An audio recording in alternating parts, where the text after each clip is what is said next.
senhoras, damas, Pac-Man Master 9 mais uma vez. Senhores e senhoras, eu vos trago a terceira parte da nossa série sobre Roma Antiga. Nesse vídeo eu vou falar sobre Casa, Libertos e Clientes. Até agora, esse é o terceiro vídeo. Até agora eu fiz uma espécie de uma introdução geral à sociedade romana, mas de uma forma, senhores, quase antropológica, vamos dizer assim. Eu disse como os romanos nasciam, como eles eram criados em casa, como eram as primeiras relações. E senhores, em esse mais um vídeo longo e chato, agora eu vou, talvez agora eu comece a falar sobre política, de uma forma em que vocês possam associar a política romana antiga com a nossa política atual. E o título desse vídeo é Casa, Libertos e Clientes. Os senhores verão que essa figura, a figura do cliente, a forma como os romanos tinham essa relação entre clientes e patronos. Clientes são homens livres. Eu já falei aqui sobre a escravidão romana no último vídeo. E agora, senhores, eu vou falar sobre homens livres, pessoas que não têm propriedade, não são patronos, senhores, não são notáveis, mas eles exercem uma função, eles exercem inclusive uma pressão social, política em Roma. Senhores, nós temos os clientes, eles também são chamados de fiéis. E eu quero colocar uma imagem agora. Quero que vocês visualizem uma casa romana. Senhores, imaginem uma casa no campo. As pessoas ricas chegavam a ter dezenas de escravos. Mas não são só os escravos que seguem essas pessoas. Eu falei que o escravo, ele é uma espécie de trabalhador miserável, que ele não tem sequer como se alimentar. E ele não é dono do próprio corpo. Mas eu falei aqui no último vídeo que escravos, eles chegam a exercer funções altíssimas no Império Romano. Eles chegam inclusive a lidar com quantias substanciais de dinheiro. Existem escravos letrados também. Existem inclusive escravos que são tesoureiros, tá ok, que administram. Existem administradores importantes e são escravos, tá ok. Imagine agora que nós temos essa casa tem algumas dezenas de escravos, é uma pessoa muito rica, um notável, vamos dizer assim, tem 3 ou 4 filhos. Fora esses escravos, os notáveis romanos, as pessoas de importância, geralmente eles tinham fiéis ou clientes. Os clientes eram chamados de fiéis também. E o porquê? Todo dia pela manhã, esses fiéis, esses clientes, eles vão fazer uma espécie de ritual, senhores, ao patrono. O nome desse ritual é obséquio. Eles vão fazer o obséquio nas primeiras horas do dia. Você vê várias pessoas, ok? E essas pessoas, elas se reúnem na frente da casa de um determinado patrono. Isso é um sinal de lealdade. Isso ocorre todos os dias. Todos os dias. Às vezes pela manhã e também no final do dia. Tá ok? Mas eu acho que o costume mesmo era pela manhã. Então, o patrono, ele acorda e ele vai receber... pela manhã ele vai ver todos aqueles fiéis na antecâmara da sua casa. E algumas vezes, inclusive, ele vai distribuir dinheiro. Os mais pobres entre esses fiéis, inclusive, vão se alimentar com esse dinheiro que o patrão, essa moeda que ele dá diariamente pela manhã. Algum tempo depois eles chegam a substituir, eles não dão mais dinheiro, eles dão comida diretamente, ok? Patronos são juízes familiares. Existe uma espécie, senhores, de tribunal familiar, vamos dizer assim. Eu disse que um pai de família, ele não é só o pai, ele não é só o pai da família dele. Um pai de família é um pai de famílias. A família dele e as famílias dos filhos dele. E também as famílias dos seus clientes mais próximos.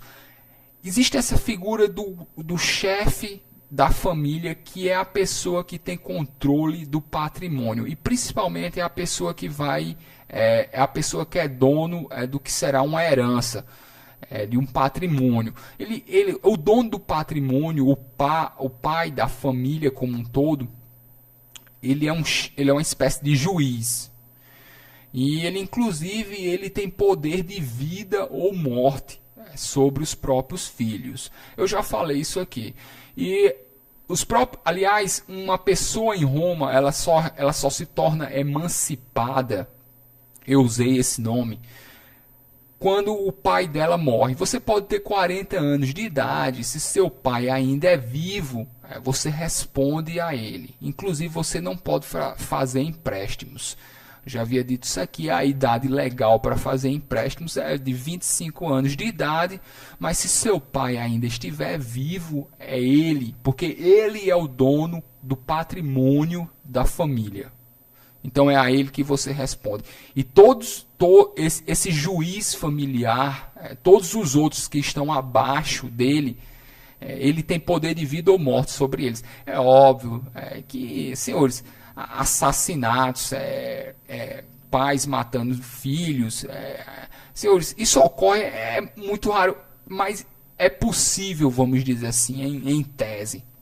Muitas vezes ocorreu, claro. Eu disse a vocês que o infanticídio é algo normal na sociedade romana, o abandono de crianças é mais normal ainda. Muitas dessas crianças virão a se tornar escravos. Patrono, você tem o pai de famílias, que é o juiz familiar, e ele o é porque ele é o dono do patrimônio da família. E quando ele morrer, é ele que vai dizer através do testamento. Eu já falei aqui que a leitura do testamento é um ritual na sociedade romana. As pessoas se vestiam para a leitura dos testamentos. É no testamento que a pessoa ela vai dizer quem ela foi na sociedade. Era um acontecimento, vamos dizer assim. A leitura dos testamentos era nos testamentos, geralmente, que os senhores libertavam os escravos. Ok. Então, esse juiz familiar. Então, ele tem uma senhora. Essa senhora toma conta da casa, vive entre os escravos. E essa senhora ela pode sair de casa, geralmente quando ela sai junto com damas de companhia, chamada de comites, e um escravo, chamado de custos. Tá ok. Aliás, os poetas eróticos adoravam escrever histórias entre senhoras e seus custos. Tá ok. A herança e testamento feminino. Ok. Outra coisa. A senhora da casa, a esposa do pai de família, nós precisamos lembrar aqui que ela tem um dote. Ela veio, vamos dizer, nós estamos aqui falando de uma família rica. Ela veio de uma família rica e ela veio com o dote. E o dote pertence a ela ainda. É óbvio que o senhor, ele como dono do patrimônio, ele pode usar aquele dote de acordo com, vamos dizer assim, um planejamento familiar de influência política na cidade, né? Vamos dizer assim, de investimento em carreira pública. Mas eu disse aqui que quando as mulheres se divorciam, elas levam o dote com elas, se elas tiverem dote. Ok. E o dote é uma espécie de honra, porque a mãe, a esposa, ela é como se ela tivesse sido emprestada pelo pai dela a um marido. Ela conserva a honra do pai sempre. Tá ok. Mesmo que uma mulher ela esteja casada, principalmente pela questão do dote, ela é como se ela fosse uma representação da família dela. Então ela não é nem de longe, ela não tem pouca importância. Tá ok. Nós precisamos lembrar aqui que, apesar da sociedade romana ser uma sociedade patriarcal, a esposa ela está representando o pai dela ali naquela família, inclusive com o dote dela, que pode ser levado caso ela se divorcie. Okay? Quando os esposos, quando os maridos morrem, nós temos a figura da viúva. E a viúva, pelo menos na sociedade romana, ela é totalmente independente. Ela não precisa se casar de novo. Tá ok. Se ela tiver um dote, possivelmente ela pode viver com um escravo. Ela vai ter o dote dela, ela não necessita casar. Aliás, é provável que ela case de novo pela questão política entre famílias. Mas se uma viúva quiser viver sozinha e ela tiver as condições para isso, é perfeitamente normal, tá ok, aceitável. Eu disse aqui a questão dos cristãos, que quando os cristãos começaram a ganhar influência no Império Romano, eles não queriam que as viúvas se casassem de novo. Costume alienígena para os romanos. Casamento é uma função social, casamento é o que faz famílias interagirem entre si, e trocarem, unirem patrimônio para conseguir o que elas querem. Então é totalmente irracional na cabeça de um romano você não privilegiar o casamento e você não poder casar quantas vezes você quiser. Ok, questão política. Fora a figura da esposa, nós temos isso que nós conhecemos até hoje com o nome de concubina. E nós temos as concubinas. O que são essas mulheres? Antes de qualquer coisa, eu quero falar que a concubina ela não é uma escrava. Ela é uma mulher livre.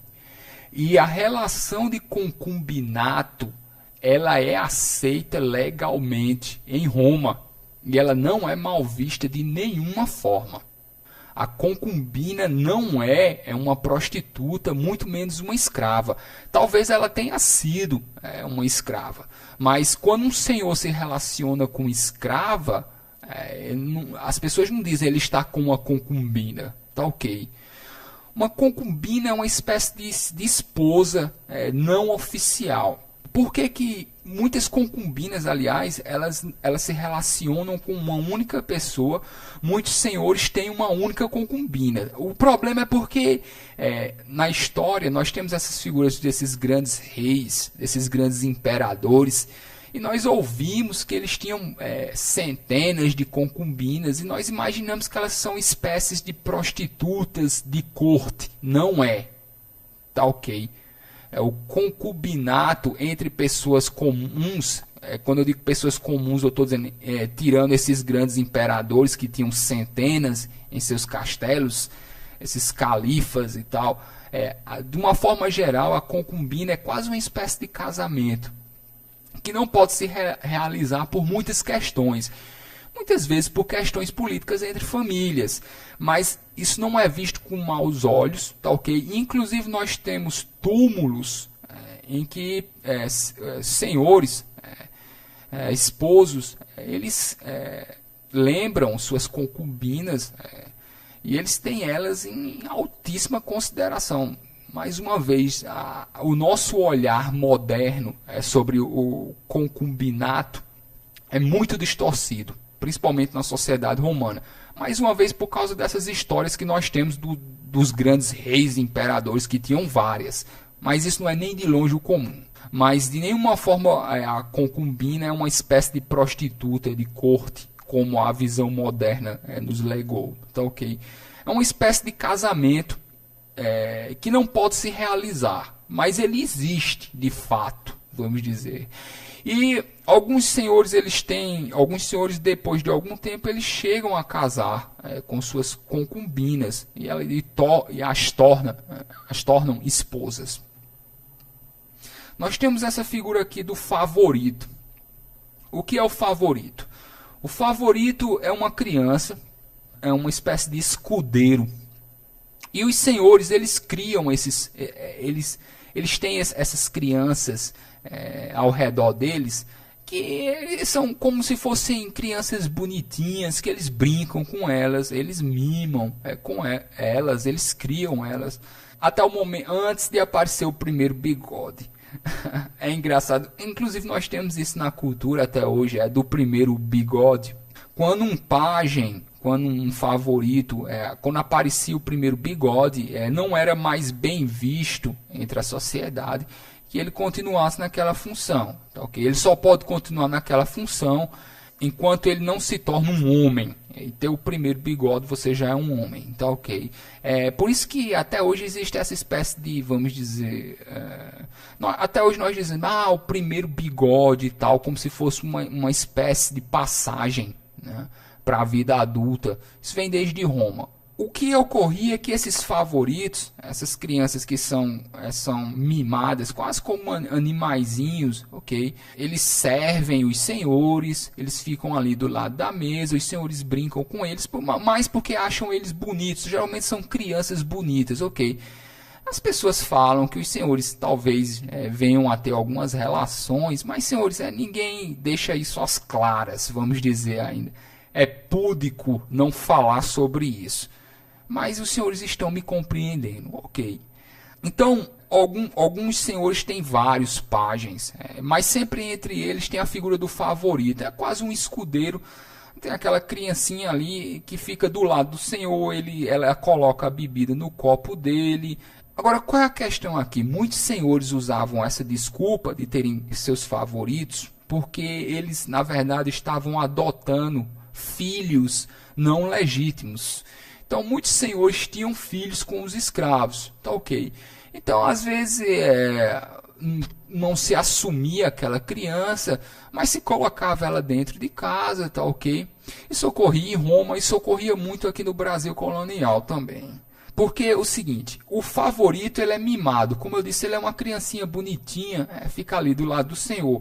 Um filho legítimo, a educação que você deve dar a um filho legítimo, é totalmente diferente, porque os romanos esperam que você seja extremamente severo com os filhos legítimos. De nenhuma forma um senhor vai mimar um filho legítimo como ele mima um pajem, um escudeiro, um favorito. Tá, okay? Filhos legítimos, eles devem ser criados severamente. No momento em que eles são aceitos como filhos legítimos, de nenhuma forma os pais o mimarão. Tá, ok? São educações totalmente diferentes. Então vocês veem aí que é muito diferente. Porque você me pergunta, por que um filho não é um favorito? E por que um favorito não? Entendeu?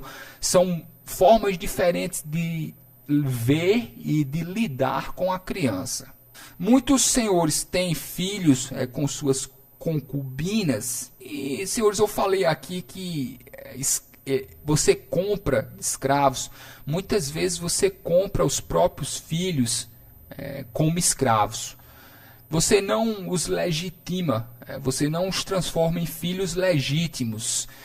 Mas como você sabe que eles são seus filhos, você pode chegar, você tem um filho com a concubina, você pode comprar ele como escravo, você pode manter ele perto de você, todo mundo sabe que ele é seu filho, ele não é seu filho legítimo, ok?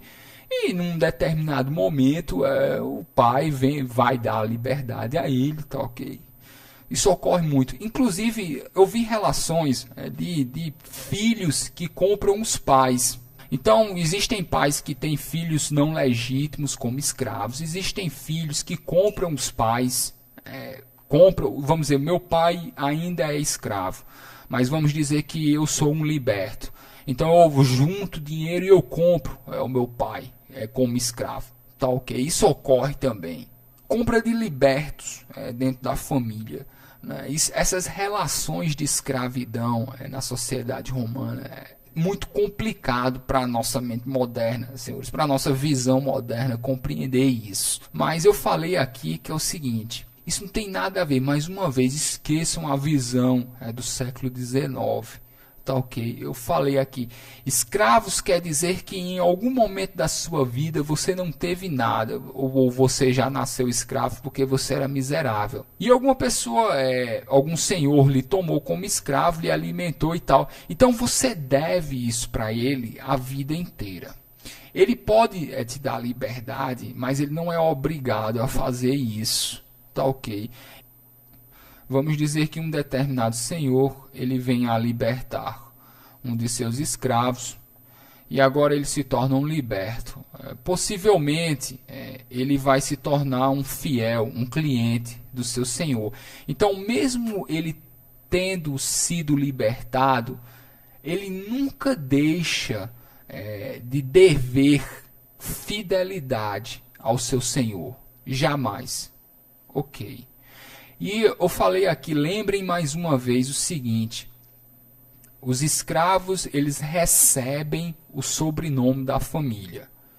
Então, ele é um liberto, mas ele continua com o nome do senhor dele. Então, possivelmente, ele jamais deixará de circular pela casa do senhor, mesmo que ele não goste disso. Ok. Então, muitos libertos, eles são libertos legalmente, mas eles continuam devendo fidelidade aos seus senhores. Então, mais uma vez, a visão aqui da casa, em que você tem todo dia pela manhã, você tem aquela multidão de pessoas, de clientes e fiéis, senhores, muitos deles que foram escravos libertos, muitos deles são filhos dos seus escravos libertos, e muitos deles, senhores, são pessoas que estão procurando algum tipo de influência. Isso aqui é interessante, fazer essa diferenciação, porque existe dois tipos de clientes. Existe aquele cliente, existe aquele fiel que teve algum vínculo com a família e que foi libertado. Existe aquele cliente, aquele fiel que deseja algum tipo de influência, então ele precisa de um patrono. Outra coisa interessante notar é que existe a figura do escravo. O escravo tesoureiro, que era um administrador, ele nunca jamais deixava de ser escravo. Isso é interessante. Por quê? Porque o Senhor queria manter a possibilidade de poder torturá-lo. E você poderia torturar um escravo. Os senhores, como eles achavam muito útil a possibilidade de você torturar uma pessoa que cuida do seu dinheiro, então eles jamais libertavam os seus escravos tesoureiros, tá ok? Para manter a possibilidade de torturá-los, caso viesse a ser necessário. Quem são os clientes? Existem vários tipos de clientes. Existem clientes ricos. Existem aqueles clientes que são, inclusive, mais ricos do que os seus senhores, mas que por alguma questão têm algum vínculo de fidelidade, possivelmente por uma questão familiar antiga. Existem clientes que são pobres, que precisam estar relacionados aos patronos, inclusive para continuar comendo. São homens livres, devem fidelidade, mas não têm dinheiro para se alimentar. Entre clientes existem também poetas, filósofos, gregos, pessoas relacionadas à cultura. Eu já disse que a cultura estava na Grécia, em todo o Império Romano. A alta cultura era a cultura grega. Você tem esses poetas, filósofos, gramáticos. Você tem pessoas que devem algum tipo de fidelidade e que precisam daquele patrono para se alimentar. Senhores, existem também clientes ricos. Também não esqueçam isso, que estão procurando não por dinheiro, mas por influência política, porque eles querem que o senhor, que um determinado patrono que tem um nome dentro da cidade, eles querem se associar com a influência política daquela pessoa. Então eles vão lá cumprir o obséquio todo dia pela manhã. Vocês podem se perguntar, por que é que um senhor, todos os dias pela manhã, vai receber aquelas pessoas, inclusive distribuir algumas moedas, para que os mais miseráveis entre eles possam se alimentar naquele dia. Senhores, tudo isso aqui ocorre por causa de influência política. A classe dominante de uma cidade, eles competem entre si pela influência. E a maior forma de você demonstrar uma grande influência política é quando todos os dias pela manhã a sua casa está rodeada de pessoas. E quanto mais pessoas forem cumprir o obséquio, mais influência política você tem. Então, os senhores, eles usam essas pessoas que ficam ao redor Eles usam essas pessoas que devem fidelidade a eles. Eles fazem isso porque esse é o nível de influência política visível aos olhos da população. Senhores, talvez um dos pontos mais interessantes desse vídeo com relação à religião.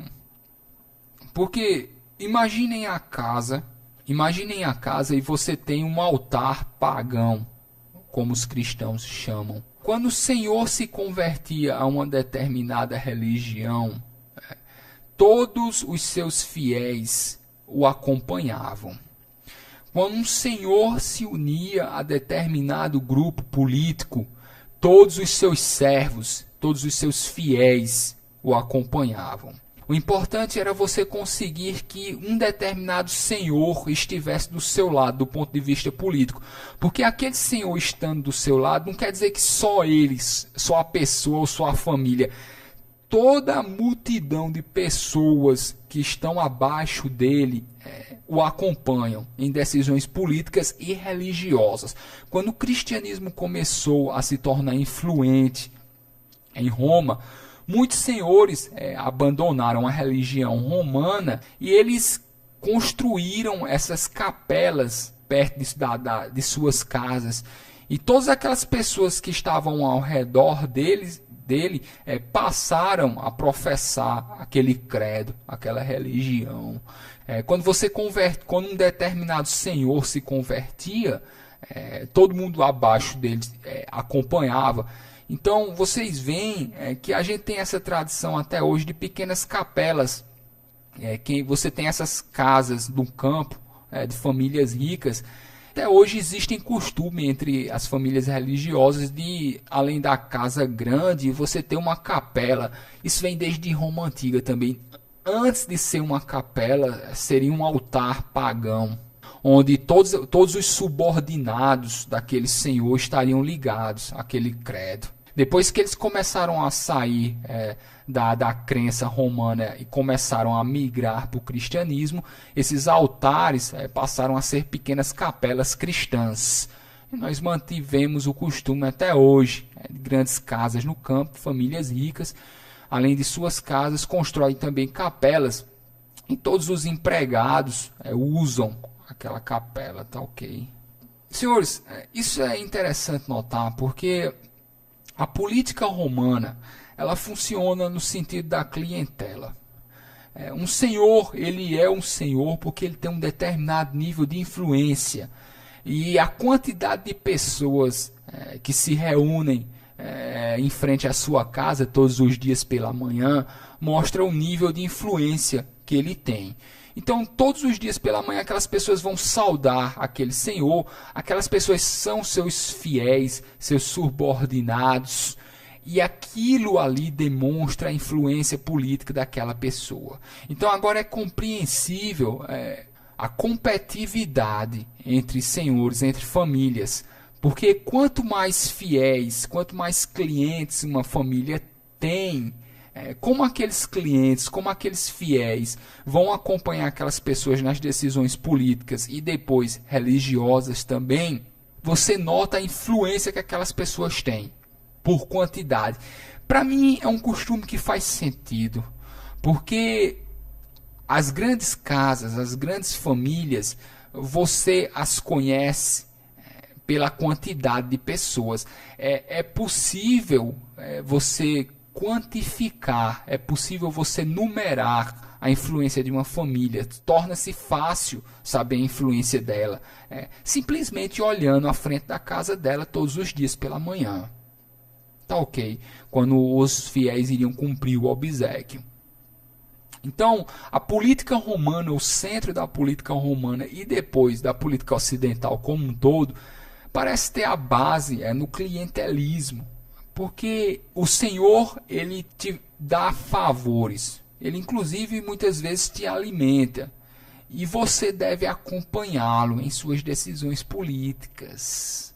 Então, vocês imaginam que quanto mais dinheiro eu tenho, mais fiéis, mais clientes eu posso ter. Ainda hoje a gente pensa que a quantidade de influência é pelo número de escravos. Não é. Eu não coloco. A quantidade de influência é pelo número de fiéis, de pessoas livres, mas que devem lealdade a você. É essas pessoas livres que se reúnem na frente da sua casa, essas pessoas sim demonstram o nível de influência que você tem. Esses são seus clientes. E você vai usar essas pessoas, é como se você mostrasse para as outras famílias, as famílias competem entre si, e você diz, olha, veja quantas pessoas se reúnem na frente da minha casa todos os dias pela manhã. Veja o quanto de influência política eu tenho. Muitas dessas pessoas, inclusive, se esses senhores forem exilados, algumas dessas pessoas acompanharão esse senhor. Se esses senhores forem para a guerra, muitas dessas pessoas vão acompanhar esse senhor. A influência direta, tá ok. Eles fazem parte da família, eu acredito. Eles não são, vamos dizer, na pequena família, mas eles fazem parte da família, sim. Nós temos a tradição de achar que a família romana só são clãs, que você tem várias famílias que se agrupam. Mas para mim o que faz mais sentido é pensar na relação dos clientes, dos patronos com seus fiéis. Tá, okay? Porque a família de um patrono e todos aqueles subordinados, aquilo é como se fosse uma grande família, inclusive seus escravos também. Senhores, eu vou entrar aqui na questão da política da clientela. Eu vou parar por aqui. No próximo vídeo, eu vou explorar os negócios públicos e privados. No próximo vídeo, eu vou explicar como o sistema de clientela, como a influência política se desenrola na máquina pública. E como as grandes famílias tiram dinheiro da máquina pública e como a máquina também tira dinheiro das famílias. No próximo vídeo vocês verão que é uma relação de troca entre famílias e a máquina pública. As famílias também tiram dinheiro do próprio bolso para promover espetáculos, para construir prédios públicos. Mas, senhores, isso fica para o próximo vídeo. Mas, de certa forma, ainda mantendo o assunto da gênese da política, que é uma relação de fidelidade entre senhores e clientes, tá ok? O link da página tá aí embaixo. Senhores, lembrem de curtir a página para poder acompanhar, continuar acompanhando a série. Senhores, gravuras, desenhos, arte romana em si, eu estou separando o material, tudo isso vai ser postado na página, tá ok? O link tá aí embaixo, na descrição do vídeo. Então eu paro por aqui, senhores, eu volto amanhã e eu vos deixo, senhores cavalheiros, senhoras damas entre os romanos. Senhores, se cuidem.